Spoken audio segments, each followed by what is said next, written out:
I'd like to call this meeting to order. Please rise for the Pledge of Allegiance. I pledge allegiance to the flag of the United States of America and to the republic for which it stands, one nation, under God, indivisible, with liberty and justice for all. Please stand for a moment of silence. Recognize the men and women serving in the United States Armed Forces, those fighting in harm's way, our prisoners of war, and those missing in action.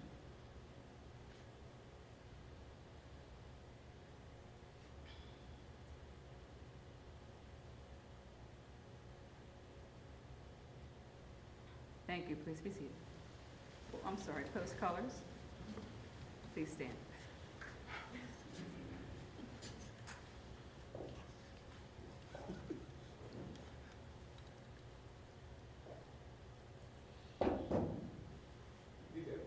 Face forward, march.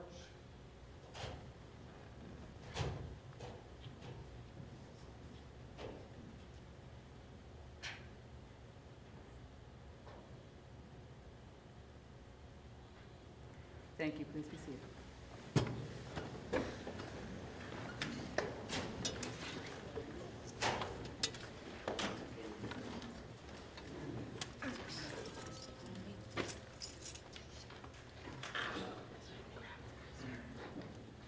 I'd just like to announce that we had an ad hoc real estate committee executive session held on Monday, November 1st to discuss real estate matters. An executive session on Monday, November the 1st, immediately following the Buildings and Grounds Committee to discuss real estate matters, and also on November the 8th to discuss confidential personnel matters and real estate matters, and November the 15th to discuss confidential personnel matters and real estate matters.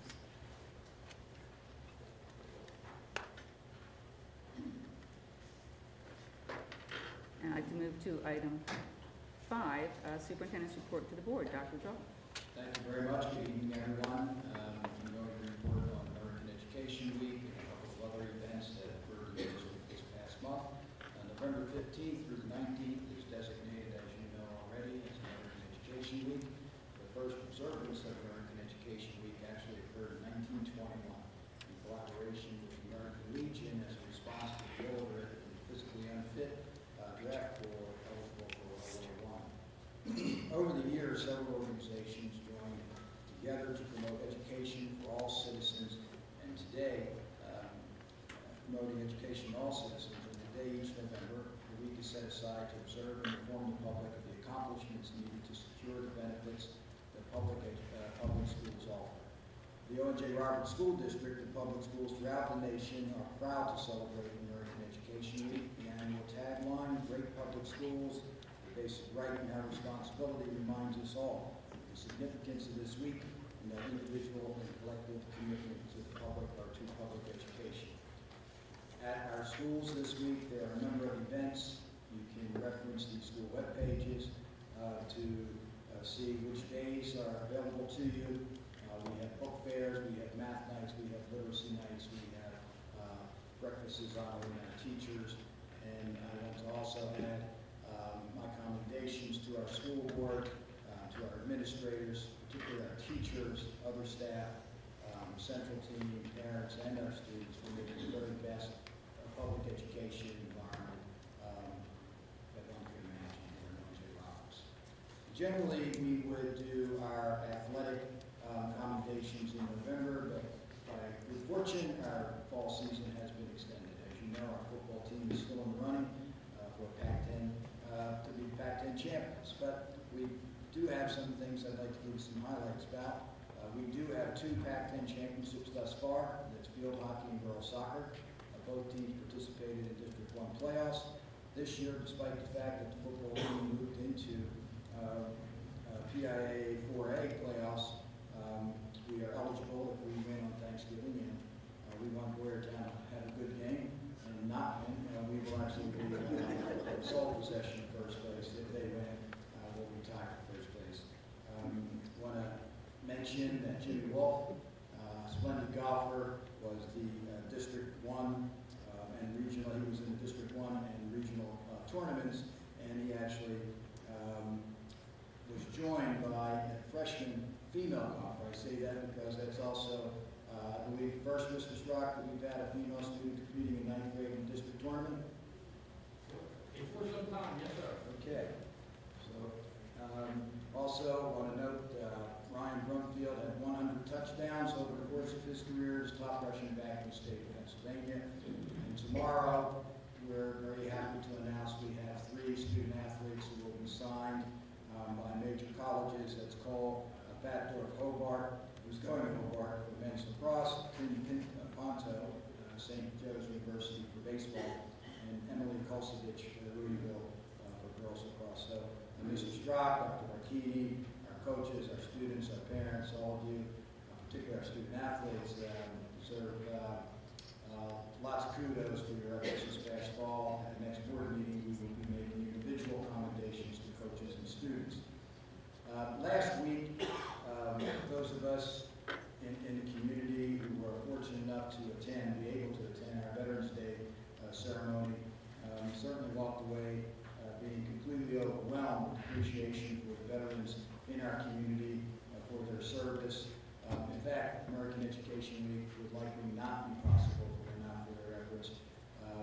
So I want to thank David Schwenk, Cheryl McIntyre, members of the board, my team, kids, everyone who was involved in that tribute. We had over 80 veterans here and members of their families, and I'm sure they feel well appreciated. This time I'm going to go to our student report. Julie, we're going to go out of order and then have our presentation for the next one. There you go. The Wildcat Marching Band had a very successful fall season, winning first place at 4 cavalcades this year, along with special awards for Best Woodwind Section, Best Brass Section, and High Color Guard.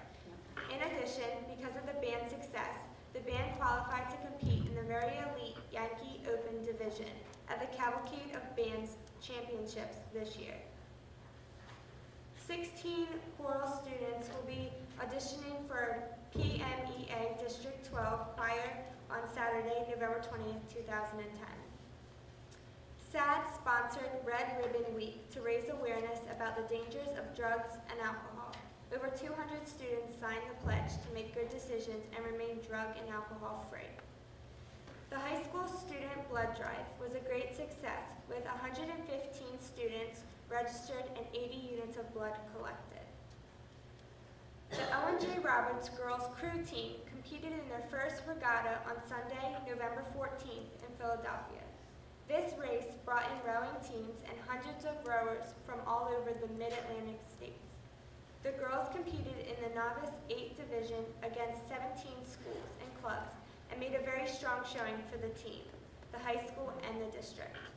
The girls of the team and their faculty advisor, Keith Morris, would like to offer their sincerest and very deep thanks to the tireless efforts of the volunteer parents, Coach Bob Smith of the White Marsh Boat Club, and also to Dr. Marchini for their support of the club in this, our first and very successful season. That concludes my report. Thank you very much.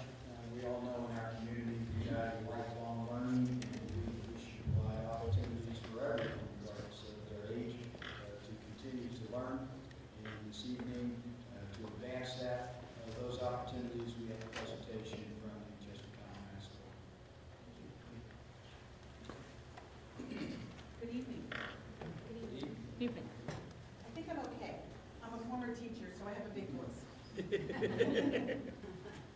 Welcome.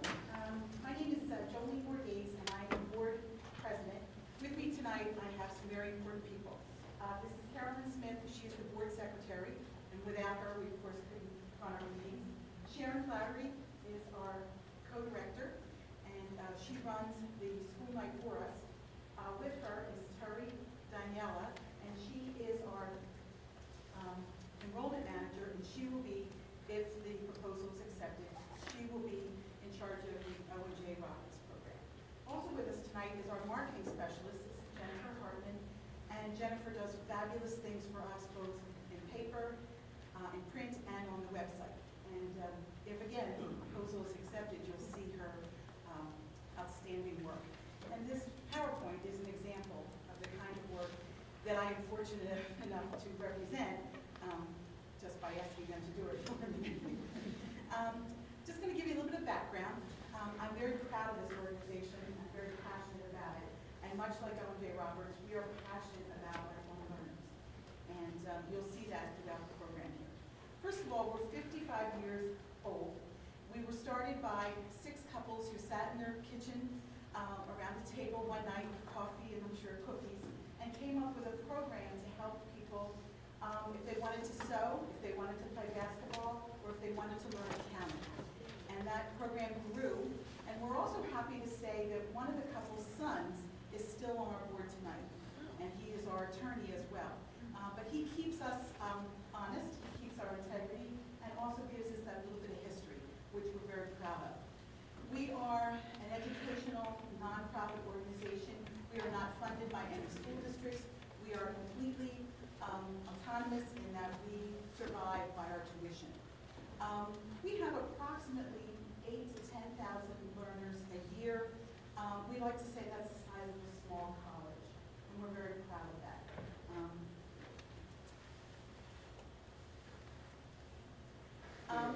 Each semester, and we have a fall and a spring semester, we have about 450 classes. A couple of years ago, Sharon and Jill, Jill is also our co-director, who could be with us tonight. They came to the board and said, you know, we'd also like to have a mini winter and summer semester. So in addition to the 450 classes that we offer each fall and each spring, we also have about 120, we call them mini semesters over the winter and the summer. We do work out of the Westchester Area School District, and we have for much of our history. But we also work with the Great Valley School District and Unionville Chadds Ford District. Those of us who live in Chester County, we know that 5 miles down the road, 10 miles down the road, doesn't matter. It's all in the course of our day. So if you can picture in your mind the geographic area that we cover, you can see from Unionville to Great Valley is quite a hike. Would you agree? Mm-hmm. You can smile if you're not. We have a wonderful staff that works well together. We have 4 full-time staff members and 2 part-time staffs, and we have 12 volunteer board members. We're very proud that we are associated with 2 national organizations. The first one that we really rely on a great deal is LEARN. Sorry that I have my back to you, sir. And this is an organization that we go to often for advice, for information, and this is the national information that helps nonprofit organizations work more efficiently. And I'm happy to say, too, that oftentimes the board, when there's funds available, have sent the board members to those meetings. The second national network that we're associated with is ACEware. And ACEware is a database that helps us online be able to not only register our students, but tell them immediately if there's an availability for them. And we are now in the process of also stepping up our ACEware so that they'll also be able to pay by credit card online and get it immediately. I mentioned before that 100% of our operating costs are sustained by student registration. So we're not affiliated with any of the school districts I mentioned before. We have about an income of about $2,000 a year in addition that we get annually from catalog advertising. Okay. Just want you to take a minute and look at this. I think it's very interesting. We put your mission, the Ojrsd Roberts School District mission, on one side of the screen and ours on the other.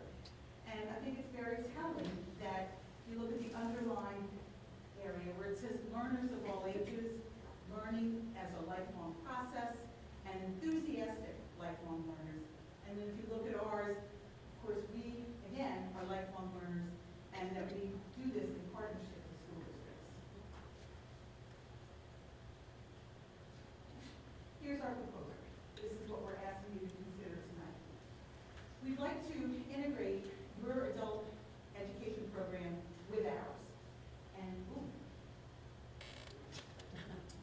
I think I touched something wrong. Okay. We'd like to integrate your program with ours. We will keep the integrity of your program. We will be respectful of your program. But as you can see, this is what we do. We are good at what we do. We've been doing it for 55 years.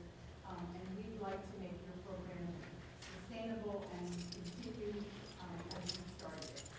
We'd like to begin in the spring of this coming year, 2011, and we'd like to start in March. We'd like to offer 8-week programs on Mondays, Wednesdays, and Thursdays. We'd like to maintain your current site coordinators.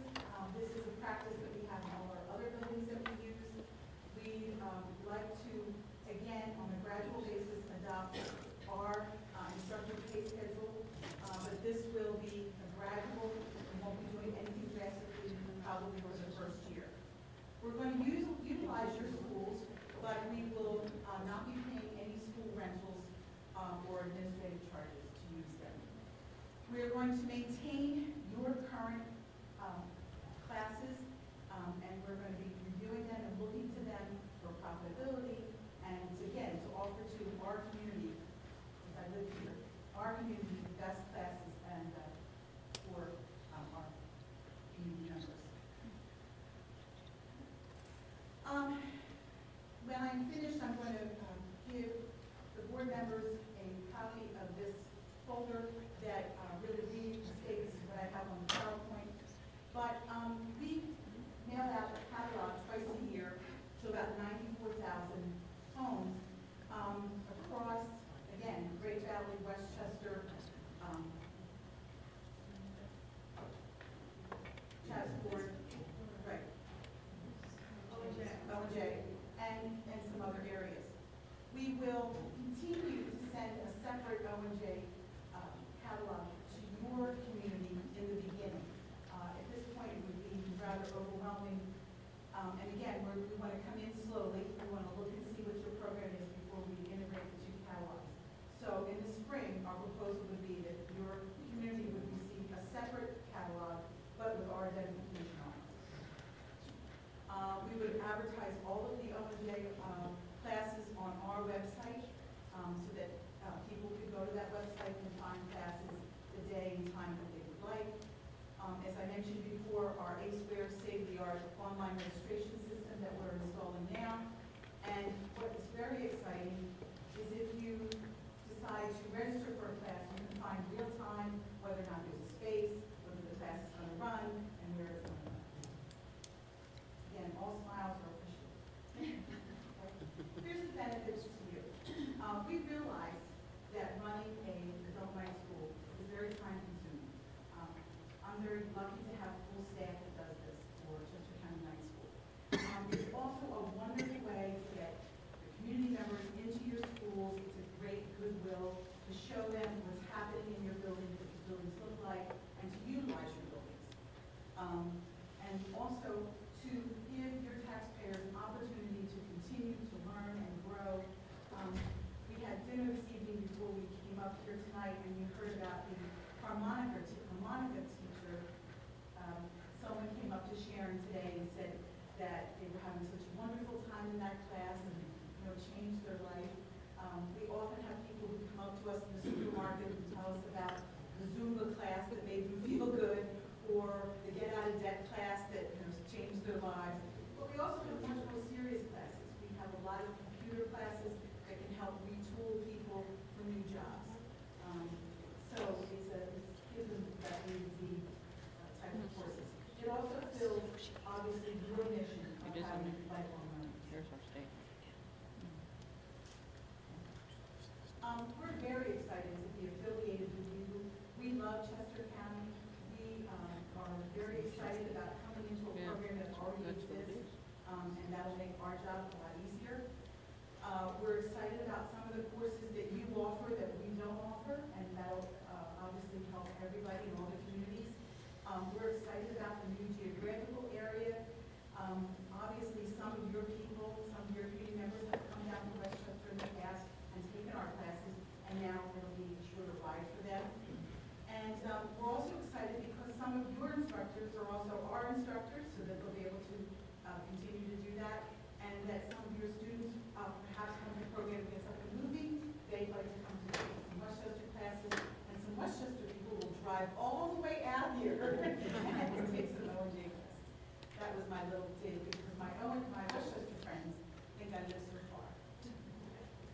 You might be thinking, why am I so positive? Why do I think this is going to work? We have time on our side. We have 55 years of being successful. We know how to do this. This is all we do, and we love what we do. We have wonderful teachers. We have a wonderful staff who knows how to market the classes. They know how to work the classes. And so you can see that this is what we do, and we do it well. And we're very, very excited about what we do. We love to meet our students who tell us what a great time they're having, what they're learning, and so I think that's pretty fabulous. Okay. Right now we have a database of over 20,000 students and prospective students. We've established a website and again, state-of-the-art online registration program. Our market expert here, Jennifer, does a lot of market research and helps us. We work with the Learn program, so we know how to market our classes, what to pay our instructors, and also what to charge our classes.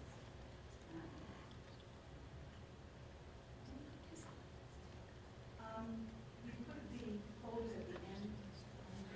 Would they be passed out now? Here, we have it. Sorry. Passed them out already. Thank you very much. Have any questions? Actually, you answered the question whether or not people from here could go there and people from there could come here. So that just basically enhances our program, how many fold, and not only enhances the program altogether, but everybody here will not just be an O&J. They can do whatever, take a course here, course there, course here, and get a job after all that. And we're also looking at, for instance, pottery, which is a very popular class right now, might be offered at all 4 sites. And so this way, if you have a really good pottery teacher that would like to travel, that pottery teacher might be teaching the class at all 4 sites. Is the tuition comparable? The cost, now, if you take a class at either Westchester, Great Valley, or Newfield Chatsford, we do have to pay to use those buildings, so we do have an institution. And sadly enough, So courses at other facilities are Okay. more expensive. because they'll have to pay that fee, yes.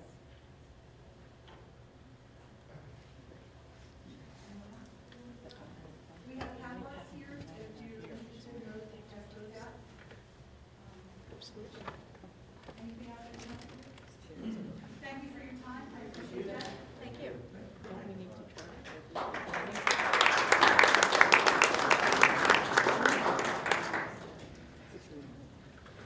I also would like to conclude my report by recognizing that this month we celebrate both the Thanksgiving holiday and the completion of my first year here at Ojrsd.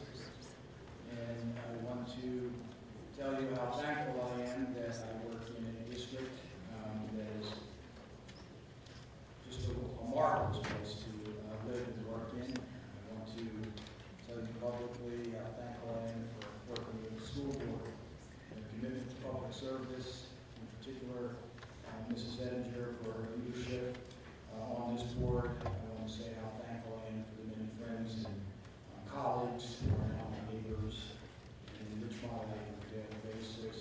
I want to say how thankful I am for the veterans in this community who make Education Week even that more important to me. So thank you very much. And enjoy your Thanksgiving holiday. You as well. And I would be mentioning the chili cook-off, but I see Mr. Hopper here, and he's letting me know that he'd like to do that during public comment, so later on the agenda, I'm sure he'll give his presentation.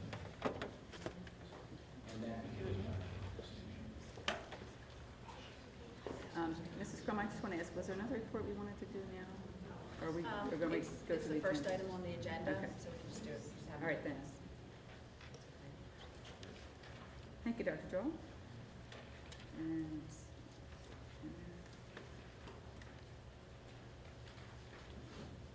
next item on the agenda, information proposals and statements from individuals or delegations pertaining to items on the agenda. Speakers are to indicate your name, township of residence, and the items on the agenda to which your comments are addressed. Speakers will be limited to no more than 3 minutes.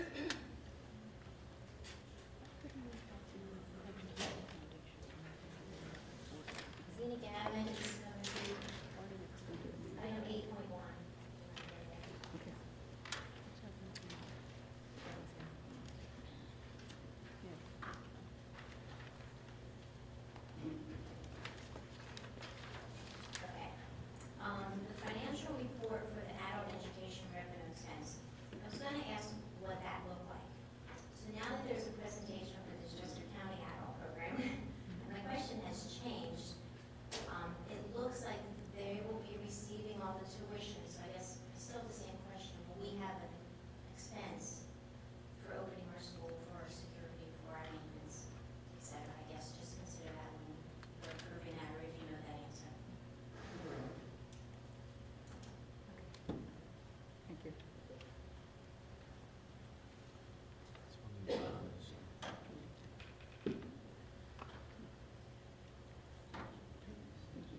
Can I, well, it's still public comment. Okay. You can address it another time during that. Those Item on the agenda. are the discussion items? Yeah. All right, I'll bring it up then. Okay. Anybody else?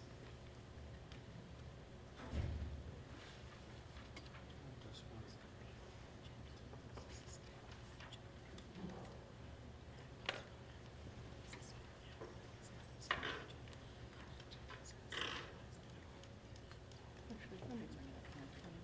That's good. Hmm? So during the- Okay. What'd you say? so during the- Okay, moving on to board committee reports. Buildings and grounds, Mr. Kleinfelder? Yes. There was a Buildings and Grounds Committee meeting held on November 1st, 2010 at 6 p.m. in the boardroom of the Administration Building. Middle School Plan Con Interim Project Report. Barbara Miller from KCBA provided the committee information in regards to a Plan Con submission for the middle school project. This occurs when your change orders exceed $300,000 or 3% of the cost of the project. And we had a change order that put us over that, so we need to submit that paperwork. Sidewalk and campus project update. George Nemi provided an update on the sidewalk replacement work. As you can see, as you're going around the campus, there's a lot of stuff going on, and things seem to be moving along pretty good. Change orders. There's 2 change orders on the agenda for tonight for the high school. The first one is the tennis court resurfacing, and the second one is some brickwork on the, I believe it's the east corner of the high school. Jeff Chambers from Chambers and Associates provided the committee with information regarding a drainage issue at the south field.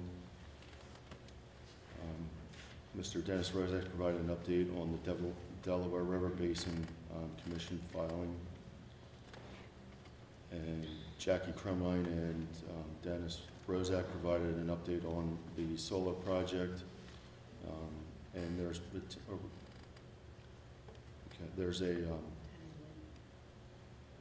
we tentatively have a energy workshop scheduled for December 13th, 2010, to look at potential energy options or savings for the district. Is that final? We haven't finalized yet, but we're working on scheduling the date, and we'll let everyone know when we have that final schedule. Okay. And there currently is no Buildings and Grounds Committee meeting scheduled at this time. That concludes my report. Thank you, Mr. Kleinfelder. Moving on to item 7.2, extracurricular and interscholastic committee. Mr. Stone? Sure, thank you. There was no committee of the whole meeting last month, so there was not a E&I committee meeting, but I asked for the opportunity to report back to you on a couple of meetings that I attended in the last week that relate to some of the work we're doing in E&I. The first was a Northern Federation of Townships meeting. They're meeting the second Tuesday of every month for the duration of their project.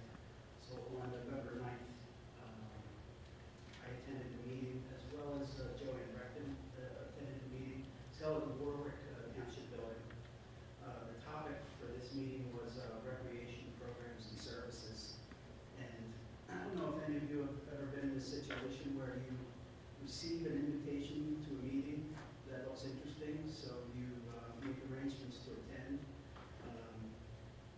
You enter a large room that's full of a lot of people, and you think you're going to be observing the meeting and maybe participating a little bit, only to find out that you are the meeting. I think I speak for Joanne.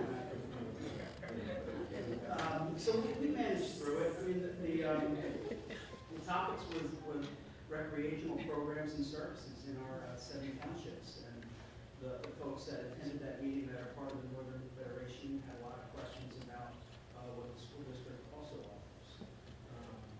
So some of the meatier topics were recreation programs and services currently offered by the 7 townships that make up our school district, what programs and services are offered by the school district, what do residents area. That was some of the results coming out of the extensive survey they've done. How do existing programs and services and activities get communicated across our region, across our townships? Blended use partnership concepts between municipalities and school districts was a topic that the Northern Federation consultant was surfing. Joint parks, joint facilities.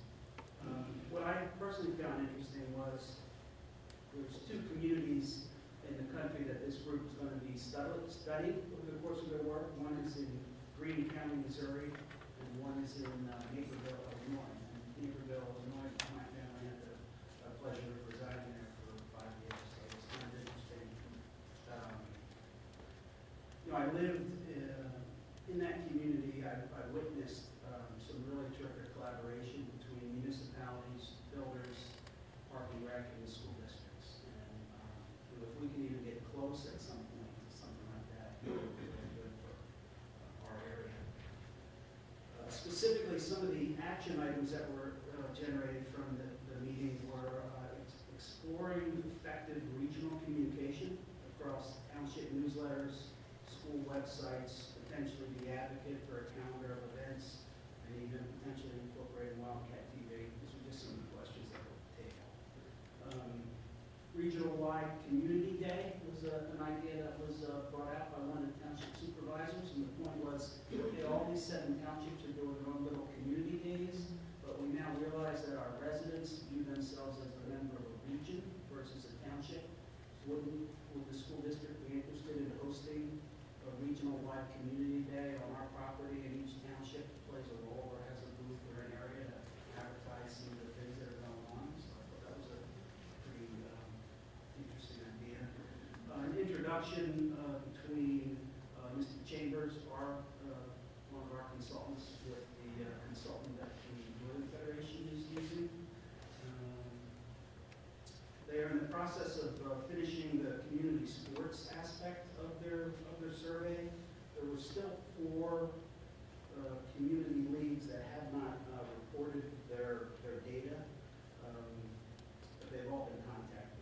So hopefully everybody's going to be coming through. Future meetings, there's going to be a federation is going to be sponsoring a sports forum before the end of the year. There isn't a date set for that, but they're going to be reaching out to all the different community leagues in our area and sharing back their results to those clubs in that format. The Northern Federation meeting on Tuesday, December 14th is going to focus on park and rec facilities. The Northern Federation meeting in January, on January 11th, the topic of interest there is operations management and finance. And on January 24th, South Coventry Township specifically is going to be hosting a park and rec summit, seminar or a summit. So, if any of those topics interest any of my colleagues, they're held at the Warwick Township. There was one other meeting that I recently attended in this E&I area, and that is a meeting, a seminar hosted by an organization called the Positive Coaching Alliance. I don't know if any of you are familiar with that organization. I know they've done some work with at least one of our community leagues. But the Positive Coaching Alliance is a nationwide nonprofit organization founded in the Stanford University Department of Athletics. The mission of this organization is transforming youth sports so sports can transform youth. They have a philosophy toward youth sports that focuses on what they call the whole child, or double goal coaching. So it's winning plus a combination of life lessons. What I found unique at this seminar was the program that just doesn't focus on coaches, it focuses on parents, and as well as the youth athletes. So it's all 3 stakeholders in the effort. We have a trainer. We have a trainer for PCA that's actually a member of this community, and she's doing some work right now with the Hill School with Radnor and Upper Perk. And I was invited to sit in on one of her seminars, and I found it definitely something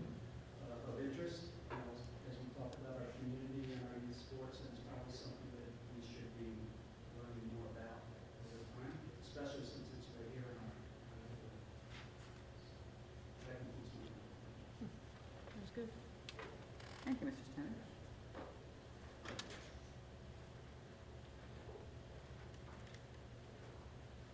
Next item on the agenda, Finance Committee, Mr. Freeze. Thank you. So the Finance Committee meeting was held on Monday, November 1st at 7:30 p.m.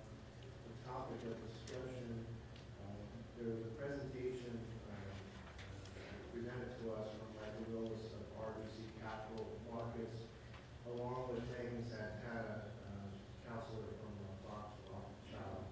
And the presentation was simply regarding one of the school's bonds and resetting the bond at the current market rate right now. A nice presentation was done. It was a nice turnout with some of our people from our community that were there, and ultimately it's a net positive savings for the school. So Michael is here along with Megan. I don't know if Michael could maybe just do a quick summary of what we're looking at. We're not going to get on the board. We can, well, we could do it now if it's appropriate, or we could wait. There's an item on the agenda as well. I was going to get that. And this request item number 12.1, which is actually the bond purchase resolution, which if it is approved, will give them the power to manage this process. That includes Thank you. And moving on to the next item on the agenda, 7.4, Legislative and Policy Committee. Mr. Kleinfeld. Yes, there was a legislative and policy meeting held on November 8, 2010 at 6 p.m. in the boardroom in the administration building. We reviewed several policies, policy 312A, which was superintendent's annual benchmarks, 312, evaluation of superintendent, 305A, curriculum offering K through 12, 118, independent study, 124, alternate instruction methods, policy 140, charter schools, 140.1, extracurricular participation by charter and cyber school students, 146, student services, and policy 237, which is the electronic device policy. Most of these are on the agenda tonight as for the board for first reading. The next legislative and policy meeting will be held December 13th, 2010 at 7:30 p.m. in the board room in the administration building. That concludes my report. Thank you, Mr. Kleinfelder. Moving on to the next item on the agenda, 7.5, Personnel Committee. Mrs. McMeekin. Thank you, Ms. Stedinger. There's a number of items on the agenda this evening having to do with personnel, and we have some changes, as usual, and most of them are pretty routine matters for this evening. And that concludes my report. Thank you. And moving on to 7.6, Technology Committee, Mr. Hughes. Yes, we haven't had a meeting for the county, but I did want to say thank you to Joel and Richard and for your team for all the work on the electronic town hall. I think it was a success. I imagine about 60 people there, faces I hadn't seen before, so it was great attendance and turnout. I think one of the, we've got a policy tonight that's no longer first reading, administrative regulations that are going to follow. But we do have a good town hall concept. I think using it as forms is important. This is the second that I've attended. So I think we did a great job, and kudos to your team. Appreciate your support. Thank you.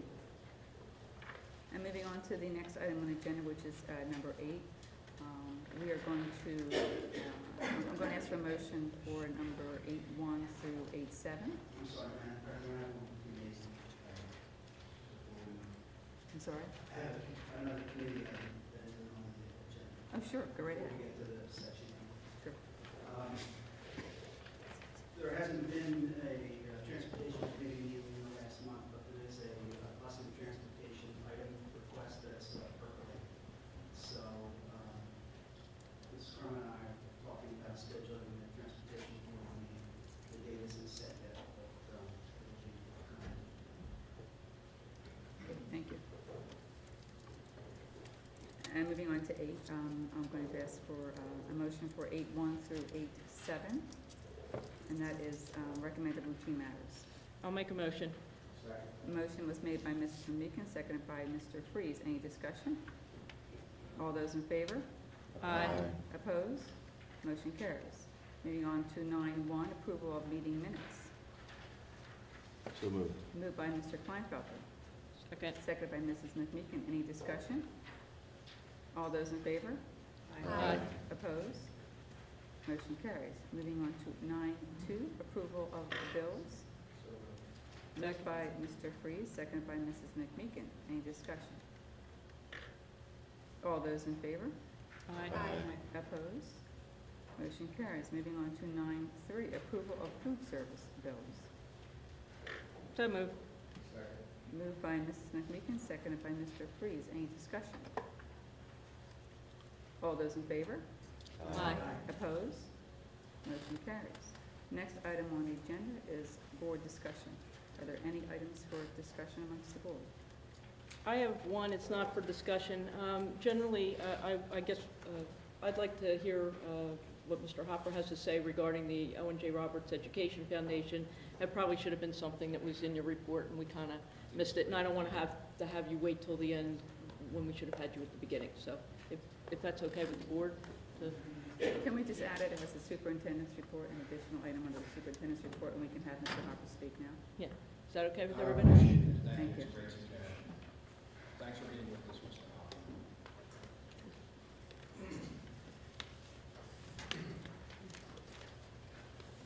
Sign in. Well, you can use the microphone. Yeah, just use the mic. We're going to put you under the superintendent's report. Yeah. Thank you very much. My name is Tim Hopper. I am the president and of the Owen J. Roberts Education Foundation, also serve as the alumni chairman. And recently, as you may or may not know, we held our third annual chili cook-off last weekend. And I want to come out tonight and really, my heartfelt thanks, not only to all the people that put this together, the community, but specifically our administration and our board. I could spend my 3 minutes or much longer thanking everyone individually, but I would like to point out in support for, we received, the foundation received from Dr. Joel Bartolomeo, not only from a financial standpoint, directly from his contribution tickets, but also coming out and rallying the troops. We've gone through a difficult time over the last year and a half. I don't need to point those out, but we are on the right path. The Education Foundation is focused. We've branded ourselves. We have reached out to the district.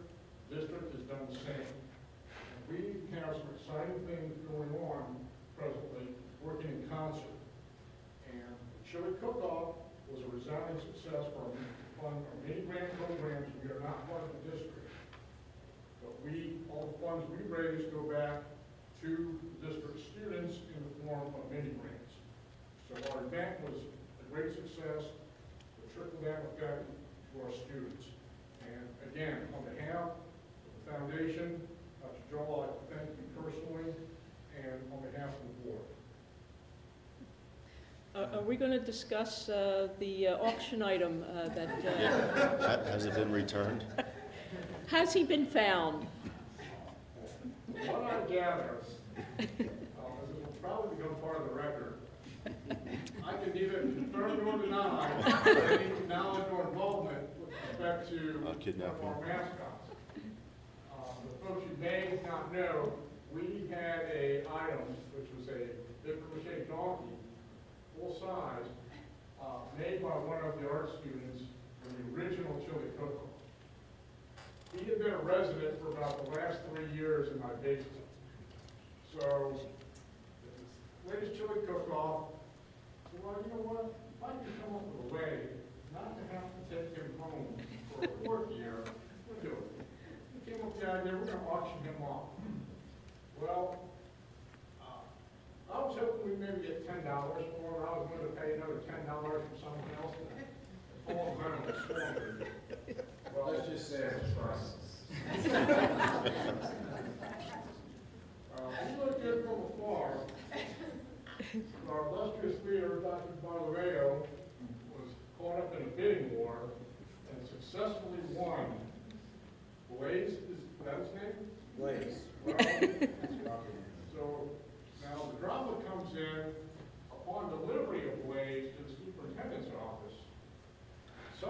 he went missing for about a week. I think the ransom notice turned out. But I believe now, after a week's time, he is with his rightful owner, back in the district safe and sound. Well, he's in their house arrest. To the point, do want to thank you again, not only for the direct financial support, which will help our students, but also a great time that we had. And let me just add, Mr. Hopper, to thank members of the board who made a personal and collective commitment to the great duration of partnership with the foundation, the Karen Susan Dillman, the RA, who were active, supporting group, members of the staff, my administration, parents, and other members of the community. The Education Foundation is a key partner for what we do and serves directly teachers in their efforts to help kids. And the whole Blaze thing gave us more fun than you could ever imagine. I said, yeah, he's going to pay for it. So thank you for all your leadership as well. We appreciate it. Thank you. So we would like to know how much money is it on the board. Well, you had to venture a guess. Well, not quite 1,000. However, it was significantly more than the $20 that I had anticipated when we went to Let's just say he was in the ballpark, maybe about roughly half that. The whole thing was priceless and every penny that I was directly, so thank you very much. Appreciate your kind words. All right, thank you very much. Thank you, Mr. Hopper. Thank you.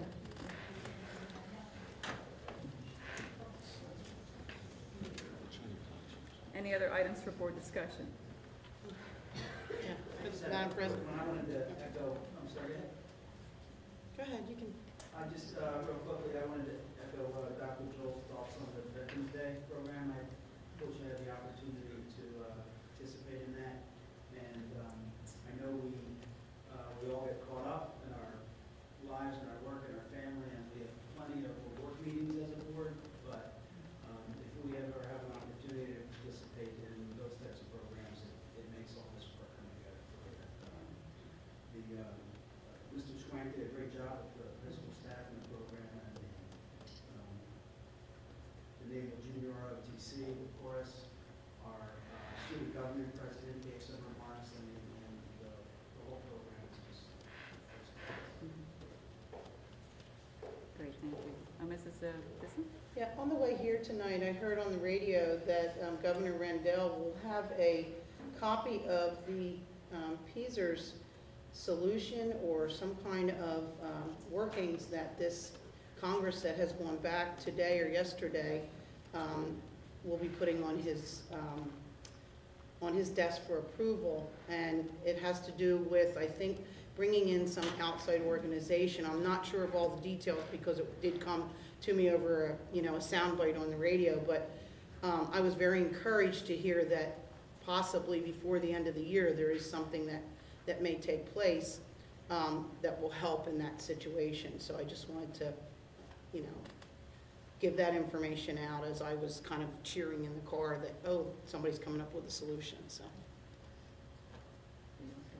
I was just going to add to that the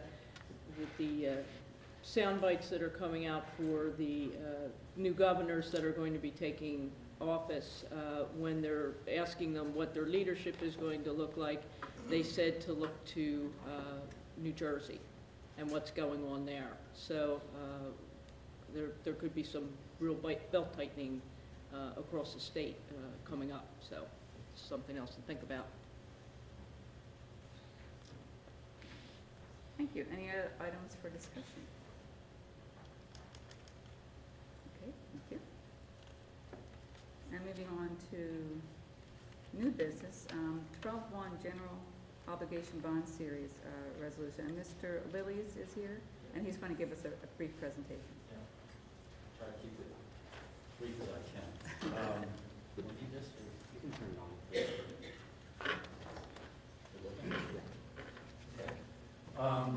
Actually, Mr. Freese mentioned a little earlier that I and Megan Santana, the district's bond counsel, met with the Finance Committee on the 1st.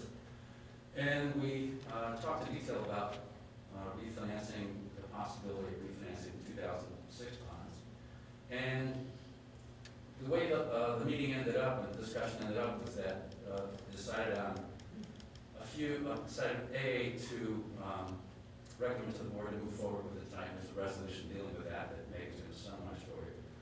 But they also came to some conclusions about some conditions for the refinancing, which I just wanted to list for you tonight. I thought it might be helpful, particularly for those who are at the meeting, so you can know that your decision is registered loud and clear with us and we're moving forward in that direction. One was that the savings would be at least 3% of the bonds that we're refunding, which is the school district's traditional minimum requirement for refinancing in the past. Secondly, the committee decided that they'd like to have the savings, in the form of savings and debt service, realized as soon as possible. And if you recall, we determined that the earliest you could realize the savings would be over the next 3 fiscal years. So that's part of the deal. And secondly, you may recall that, or thirdly, that an option you had was to pay the interest that's due on the refinance bonds, 2006 bonds, with cash that from the district's general fund, which you have budgeted anyhow for the debt service, rather than financing that interest with bonds and paying interest on that interest. So those, I think, were the 3 main requirements that the board came to consensus on. Now, they also decided that this type of resolution, they wanted the board to consider adopting tonight. It's called the Parameters Resolution, and it's a resolution the board has adopted in the past, actually for the last refinancing we did back in 2009. And basically what it does, it sets maximum parameters or certain conditions on going forward with the refinancing. And the way it allows that to happen is that if we're able to go out into the market and sell bonds, and we think it's a good time to go out to the market and sell bonds, we can only do so if the savings are at least this minimum 3% savings, which is $270,000. The cash, the savings has to be realized up front the first 3 years, and then there's some other maximum interest rates, maximum principal maturities, and the maximum size of bond issue. Which all those requirements have to be met. And if we can do that, we will go out and sell bonds again at a time we think is a good time to do that. And you will have authorized, there will be an officer of the board that will be authorized to approve the refinancing on the district behalf. It would either be the president or the vice president of the school board. So that's the resolution that you're going to consider tonight. One last thing I want to mention to you is that back on the 1st, when we met, based on market conditions at the time, the savings were about $380,000, net of all expenses, state reimbursement. On Friday, I updated the savings, and I believe Ms. Corman and I sent out a revised version of the handbook I gave to you at the finance committee meeting. And the savings they were very similar to where they were before. However, this morning I called Ms. Corman and I said, we shouldn't have to tell you this, but on Friday and right now the market's getting hit pretty bad, which means that interest rates are going up. And I updated the numbers, and the savings were about $320,000. That was earlier in the day. Through the course of the day, the market deteriorated a little bit further. I don't know where the savings are right now, but what we're going to do is we're going to evaluate it tomorrow, and we're going to see whether it makes any sense to consider going forward this week. We tentatively set aside Wednesday as the day to go out into the market. So I'll be getting on the phone with Jackie tomorrow and Megan, and we'll see where we are, and we'll decide whether or not we go forward tomorrow or wait for a better time. What's going on in the market is that all of a sudden there's a lot of nervousness in the bond market. And there's many things. It isn't just one particular thing. It's a lot of things that are coming together. One of the main things is that there's been some defaults by some municipal bond issuers in this country most recently. You don't see that too often. And so investors are worried that the finances of municipalities across the USA or this, this sort of things may happen again. So they're nervous about that, and so that's one of the concerns. The other is the Federal Reserve last week came out and said that they were going to do some more easing, and they were going to buy a bunch of Treasury securities over the next 6 or 8 months. That made a lot of investors nervous, sort of indirect reasons. We don't really understand it, but it's added to the concern, and then there's concern whether the tax cut that's been in place for a while is going to stay in place, or the tax rate is going to be removed. And then you have the end of the year, where there tends to be a lot of bonds coming to market towards the end of the year to meet some deadlines. So that's what's going on right now. It may very well be that by Wednesday we say, we don't have to do this right now. We may wait and sit this out, and then after we get past, either things get better in a few weeks, or after the first of the year, which often does happen after the first of the year, things tend to settle down. So that's where we are right now. And before I turn the mic over to your bond counsel, take any questions that you have. Do you think that the devaluing of our dollar, the government's printing money like crazy so that they can take the money and go out and buy back debt, so they're creating debt to buy debt. I don't get what they're doing. That's probably part of it right there. So, that probably is. There's some other aspects of it that has a sort of problem. Because, if investors see the potential for inflation, that makes them want to get a higher interest rate to offset, the inflation of their investment. So. right. The parameters, or it's not the parameters, but the things that we had discussed, getting the money up front and things like that. When you did the analysis of all that, did that prove out to be a good analysis, and that it was actually better for us than to? Okay. Well, in my opinion, absolutely. I mean, by bringing savings up front, we're impacting the first, 5 years of the new issue. And a lot of issues have a 5-year call provision on it. Right. So we would be generating savings. In my mind, we're generating within the first 5 years. That's good. Okay. All right. So I felt very comfortable with that. How much time frame again do we have from now until this has to be done? I mean, because right now the market's not that great, and I'm hoping that. I mean, can we actually wait until after the first of next year? Sure. That things may turn around? And my other question is, do you think it's going to turn around, or is the government going to continue to be insane and print more money? And if they're printing it, why aren't they giving it to us? Is what I want. Well, first I'll mention about the time period. You can't wait until the market turns around. There's no specific time period that you have to sell the bonds within. By adopting the parameters resolution, it enables you to send proceedings up to the state to get everything approved, so you're ready to go whenever the market turns and whenever you can achieve those savings. The only difference, and I'm not sure if it will affect anything for you, one of the benefits of marketing the bonds in 2010 is that you can get bank qualified status, which is important to some investors, and that maximum amount is $30 million worth of bonds per year. We're hoping, I guess, that the legislation is extended into 2011, but it is possible that in 2011 you would be limited to issuing only $10 million worth of bonds.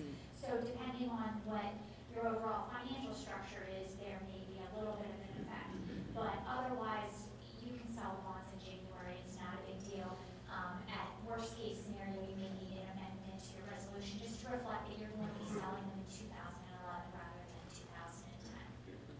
We've done that before, have we not? When we put parameters into place, we've done that before. When we decided to split and not go with a full number, we put that in place. That was 2, 3 years ago. 2 years ago. And speaking of the bank qualification under $30 million, even though the maximum size of this of the bonds that's in this resolution is $10,750,000, the issue size is only going to be about $9,600,000. So we're under. And you're not planning to doing any other financings next year, so you wouldn't be penalized in your interest rate by waiting until next year. Okay. Things would equal. You had asked a question about what do we think? Yeah, I want to know what your crystal ball says. Crystal ball, even though I don't have one. What I can tell you, though, is that typically there's a lot of bond issues that come to market towards, towards the end of the year, Which devalues them too. which looks like that's coming true again this year. And then after the first of the year, things tend to settle down. And when things settle down, if all other economic factors remain constant, it tends to be good for the market. You'll see, there's a tendency for the rates to drop after the first year, all other things being equal. I think we don't know about all other things being equal, but, there's a reasonable chance of that happening, I think. The market getting this bad, deteriorating this quickly is usually an overreaction. It's typical in this market. Investors get afraid and fear really drives the rates up very quickly. So The government's doing some really scary things. I mean, and it seems like really nobody knows what they're doing. So it's throw darts to the board and say, okay, we'll do that one. All right. I think everybody has a copy of the current version of the resolution. I can go over that with you now, and if you have any questions, please let me know. The resolution does authorize the issuance of the bonds in a maximum principal amount of $10,750,000. Like Mike mentioned, we will only be issuing enough bonds that, in order to do the refunding project. Gives you a little bit of cushion for pricing. It also provides for the date, the maximum interest rates, the maximum maturity dates, and the place of payment for the bonds. So if you flip through, if you're ever bored and want to flip through the schedule, there is a schedule listing the maximum rates. That's in order to get the state to approve the bonds, and then those rates will be adjusted based on the market rates, based on the parameter savings. The parameters that you're establishing, which include the savings target of $270,000 as a minimum. It also authorizes the acceptance of a proposal for the purchase of bonds. The proposal, of course, is from RBC Capital Markets. Authorizes the acceptance and the execution of an addendum to the proposal when the final terms of the bonds are known. And authorizes the appropriate officers to execute any and all necessary documents.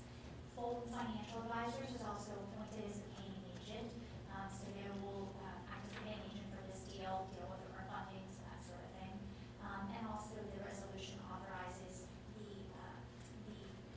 submission to the Department of Community and Economic Development of the bond proceedings, so that when you are ready to sell bonds, everything will be ready, will have your state approval, and we're able to close and achieve the savings that you intended. So if anybody has any questions, I'm happy to answer them.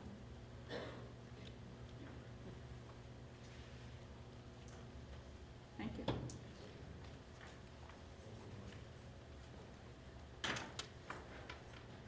Okay, moving on to 12.1, approval of a general obligation bond series 2010 resolution as presented. This resolution is being recommended by the Finance Committee. So moved. Moved by Mrs. McMeekin. Seconded by Mr. Freeze. Any further discussion? I just need, Jackie, is there anything, Mrs. Cromer, is there anything that you need from us or? No, at this point, we're going to wait and see what the market looks like tomorrow and Wednesday, because we're thinking about Wednesday. If the market's not good, I'll send an email out to let everyone know.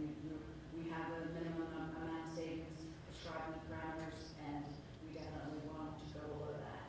If the market looks good, if it looks like we're going to be able to achieve, 2, 3, and 4% somewhere in there of savings, I'll probably talk to Janie first. We'll talk about that, and then we will need either the president or the vice president to come in and sign on that day. And so we will be in touch. Okay. Okay? Mrs. Carmen, what did we decide to do with the interest that's due on the existing? The interest that's due in the existing is already in the current budget. So we're paying that interest payment that's already budgeted. We're not rolling the interest in.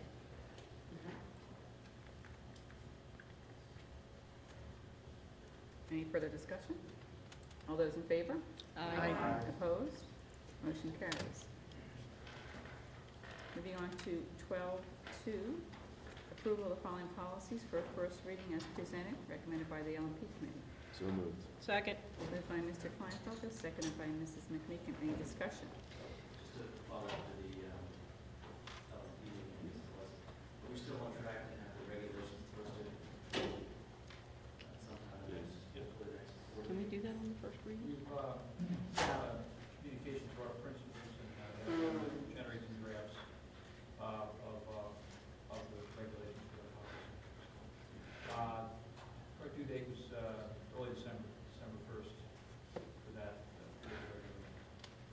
This is for the electronic devices policy, correct? Yeah, sorry, just for electronic device monitoring. It's important for the policy to be Right. This looks much like it did before, but the regulations are going to be key for me to have the whole Right, process evaluated by the community and also published on the website so we can see. right, I agree. Any further discussion? All those in favor? Aye. Opposed? Motion carries. And moving on to 12.3, approval to eliminate policy 312A, superintendent annual benchmarks. So moved. Second. Moved by Mr. Kleinfelder, seconded by Mrs. McMeekin. Any discussion? Yeah, I just wanted to make it clear, though, that we are using these goals, though, to lead our year and drive our year. They're actually found in another policy, so, aren't they? Isn't that what the bottom line was? It's actually in policy 203. Correct, but the main issue here And is this, The contract. this language for what the superintendent's evaluation is already in his contract. Right. Therefore, we don't need a policy to state, which actually we'd have to update because this stuff's not even, Right, but I just wanted to Right. reassure the public that these are still the goals that you are going to be working on. These will serve as benchmarks, and certainly part of the district's work this year will commit to reaching the benchmarks and the goals and initiatives that were approved previously. They should be situated however in the policy. It's the one that deals with the strategic plan and Right. goals. Thank you.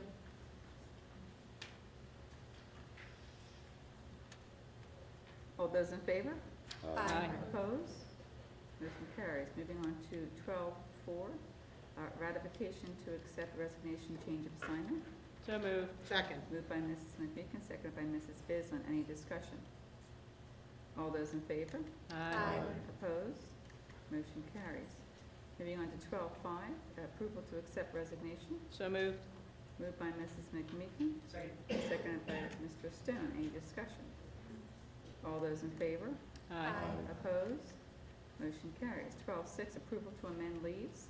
So moved. Second. Moved by Mrs. McMeekin, seconded by Mrs. Bisland. Any discussion?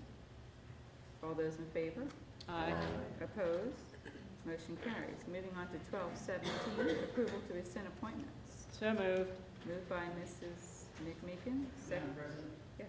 I'd like to make a motion that we separate these two. Separate the two leaves, or to separate the two appointments.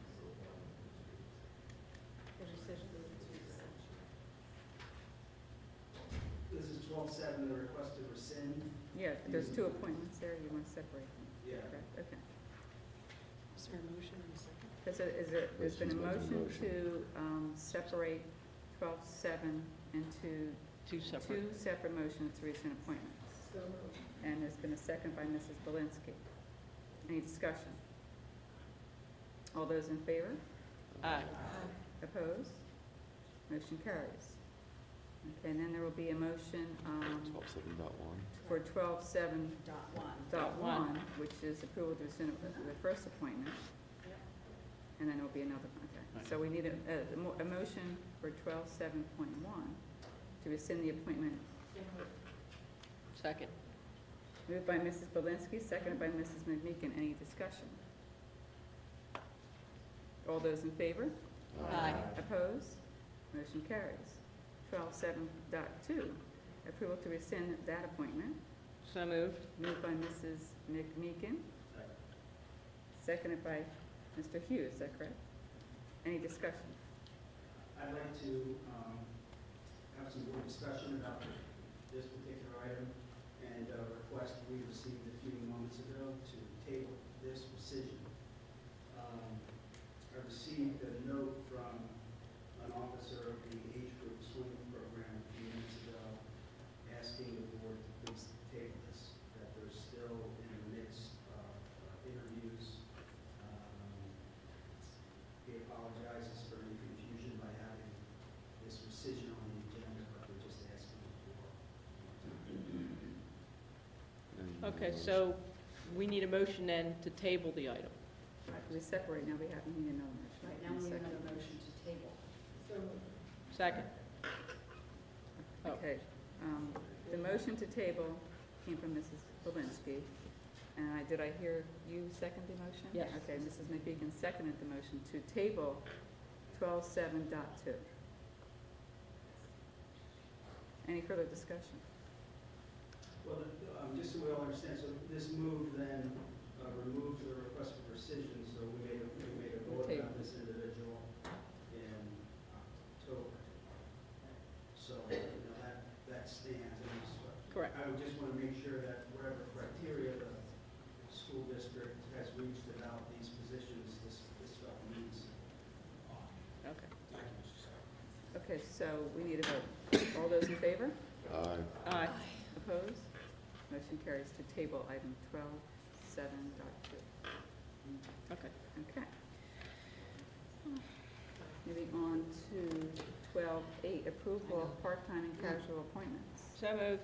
Moved by Mrs. McMeekin, Second. seconded by Mrs. Barkus. Any discussion?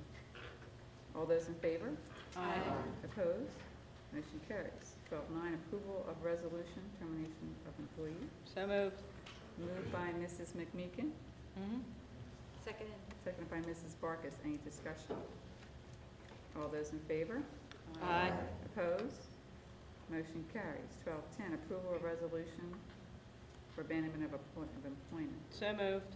Moved by Mrs. McMeekin, seconded by Mrs. Polinsky. Any discussion? All those in favor? Aye. Opposed? Motion carries. 12.11, approval of extracurricular and supplemental interscholastic academic and athletic activities appointments. Moved by Mrs. Polinsky. Seconded by Mr. Stone. Any discussion? All those in favor? Aye. Opposed? Motion carries. Moving on to 12.12, approval of age group swimming and diving and community swim appointments. Moved by Mrs. Polinsky. Second. Seconded by Mr. Stone. Any discussion? All those in favor? Aye. Opposed? Motion carries. 12.13, approval to amend confidential release and settlement agreement. So moved. Moved by Mrs. McMeekin. Seconded. Seconded by Mrs. Barkus. Any discussion? All those in favor? Aye. Opposed? Motion carries. 12.14, approval to establish a student activity account. So moved. Moved by Mrs. Bislin. Seconded by Mr. Hughes. Any discussion? All those in favor? Aye. Opposed? Motion carries. 12.15, approval of student activity clubs and organizations. Moved by Second. Mrs. Belinsky, seconded by Mrs. Bislin. Any discussion? All those in favor? Aye. Opposed? Motion carries. 12.16, approval of appointment of mentor teacher. So moved. Second. Moved by Mrs. McMeekin, seconded by Mrs. Bislin. Any discussion? All those in favor? Aye. Opposed? Motion carries. 12.17, approval of conference attendance. So moved. Moved by Mrs. McMeekin, Second. seconded by Mr. Stone. Any discussion? All those in favor? Aye. Opposed? Motion carries. 12.18, approval of earned income tax enactment resolution. Moved by Mrs. Polinsky, seconded by Mr. Freeze. Any discussion? All those, If you could just, this was because of the Act 32 changes, if you could just give us a summary of that. Correct, sure, I'd be happy to do that, Mr. Hughes. Act 32 required a county-wide collection of earned income taxes. So this is the resolution approving the county-wide collection for the district to be part of the county-wide collection that will be effective January 1st. There is no new tax, there is no increase in any tax rates. This is just a change in the method of collection for this tax. And this is really effective calendar year, tax year 2011. Correct. January 1st, 2011. Any other questions? Mr. Freeze. Yes. Also clarification of all counties will be doing this eventually. Absolutely. All counties are required by the Act 32 legislation that the state enacted. You can implement early, which Chester County is, January 1st, 2011, but all counties are required to do it by January 1st, 2012. Bless you. So, I'm sorry, I just want to make sure that I understand, there's no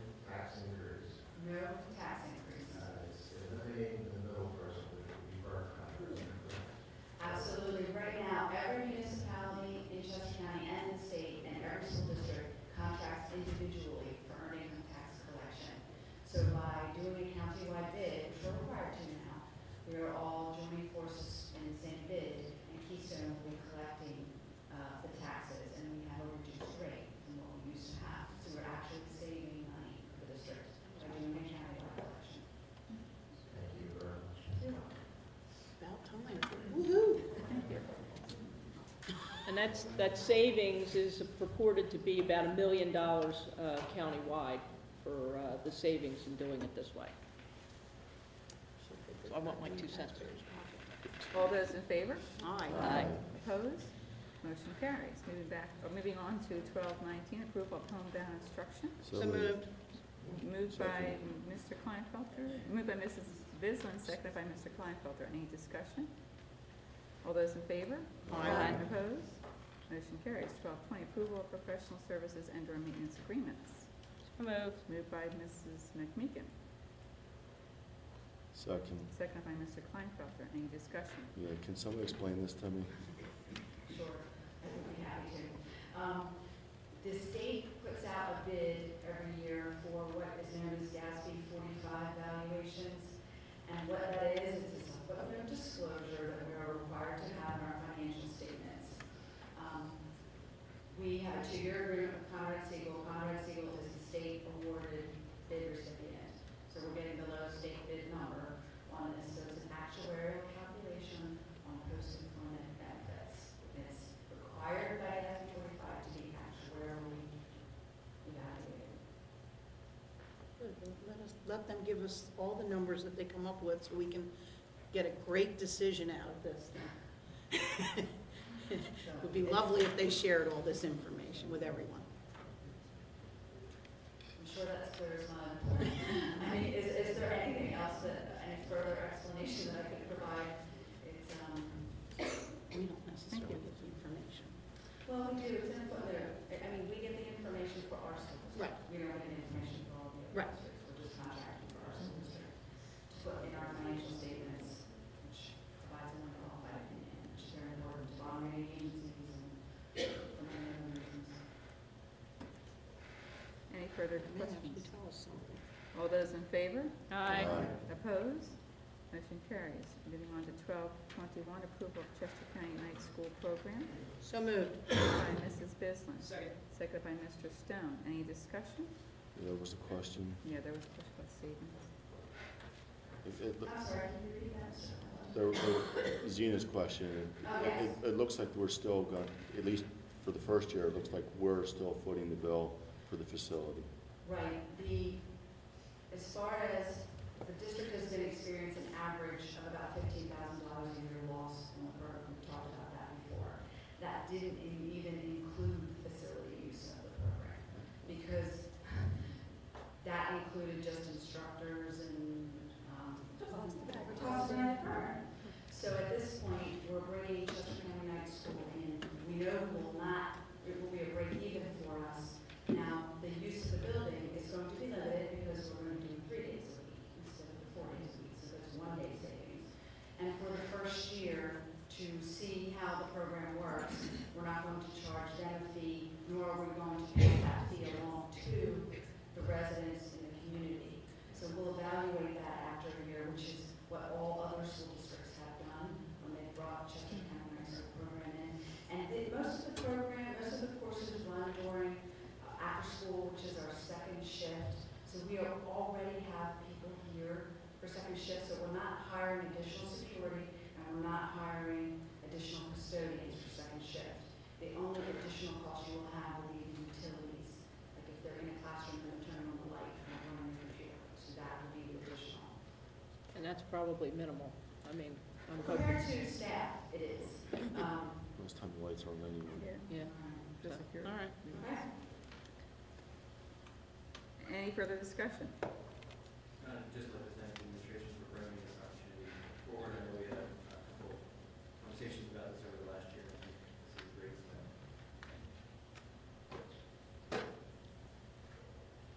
All those in favor? Oh, wait, I had a comment, I'm sorry.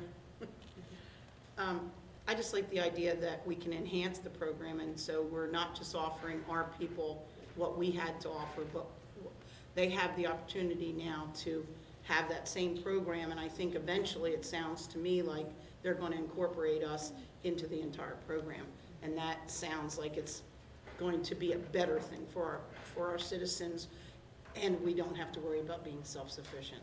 So I think that was a big question for us before, the reason why the things came up and why we questioned it, and now it gives our our citizens, you know, the same type of program, and in the future, I think it will enhance it. So I think it's a great win-win for everyone.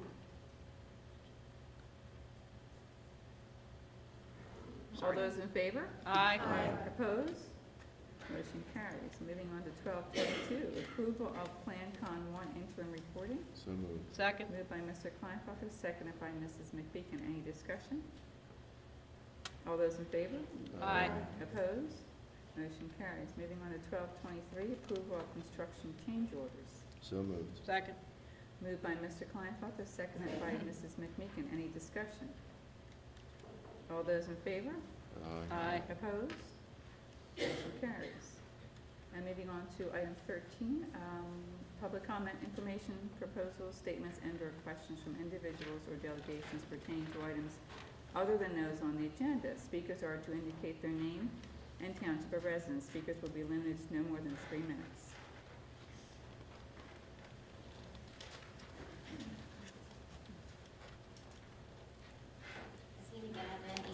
I wanted to share an update on a question that I asked in the September 28th board meeting. I asked, what is the cost incurred to administer the PSAT testing, which is done on a Saturday if there's for the college boards? Jackie answered this question. $2,200 is the cost to administer the test, $4,100 for testing material. No tax dollars are used to administer this college exam. The fees charged to the families cover the cost. Also, the hourly rate for the proctors is per the employment contract. Thank you. Thank you, Mrs. Gavin. And just so that the public knows, we have also posted on our website a section that if we're not able to respond and answer a question from the community, we have a place in the board minutes section area where those responses will be posted. Yes, it is. It should be. You called it public. It's actually, it should be. Library? No. It should be in the, I know Mr. Gavin can do these works. Hopefully it's there. If not, we'll get into it tomorrow. But it should be in the board meeting section of the website. So you can look for that. If it's not there, look for it tomorrow. Is that to the right of the, In the board docs. Okay. Right at the top of the school board page. Board meetings, questions and answers, that's the category. Thank you. so we click on the right under school board, and then it'll be at the top of the, Top is the menu. thank you, thank you. Thank you, Richard.